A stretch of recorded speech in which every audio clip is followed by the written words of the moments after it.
Guys, আজকে আমরা কোথায় কোথায় গিয়েছি তো আমাদের সাথেই থাকেন, দেখতে পারবেন সব কিছু।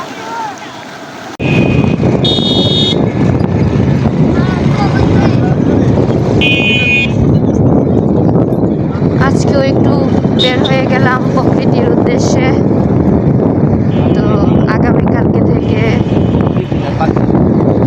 প্রকৃতি, আচ্ছা প্রাকৃতিক, তোমার কথাই মাইনা নিলাম।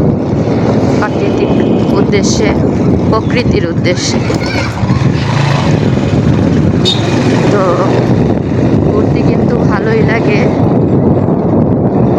যদি একটা প্রাইভেট কার থাকতো তাহলে হয়তো ধুলাবালিটা একটু কম লাগতো, আরও ঘুরতে পারতাম, আরও বেশি ভালো লাগতো। তো বিশেষ করে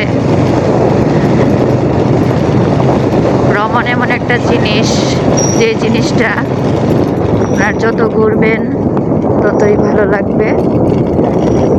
তো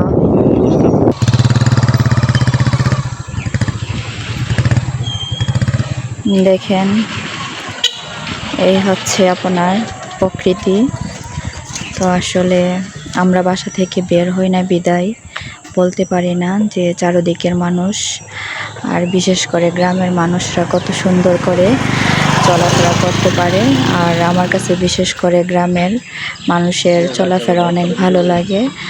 আর বিশেষ করে দেখা গেল যে আপনার গ্রামের মানুষরা অনেক সুন্দর করে চলাফেরা করতে পারে, একে অপরের সাথে মিলেমিশে চলতে পারে। তো আমরা কিন্তু এই পরিবেশটা পাই না, কারণ আমরা চার দেয়ালের ভিতরে থাকি, সেই জন্য হয়তো আমরা এই পরিবেশটা পাই না।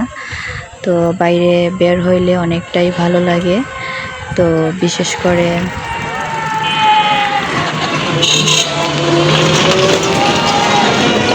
হাজব্যান্ডও পাইছি এরকমই, যে একটু ঘুরিয়ে আনে, বের করে, যে কোনো বিষয়ই ওনার সাথে শেয়ার করি। বাট মন খারাপ থাকলে উনি বেরিয়ে পড়ে আমাকে নিয়ে। তো দেখেন, এই রাস্তাটা যদি কেউ চিনে থাকেন অবশ্যই কমেন্ট করে জানাবেন। আর সাথে তো আমরা আছি।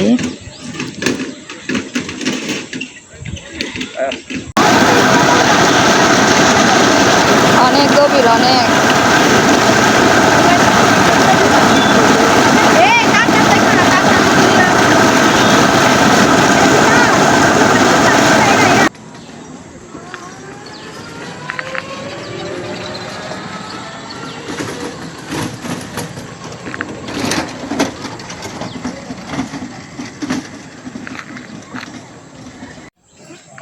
আসলে কি দিব?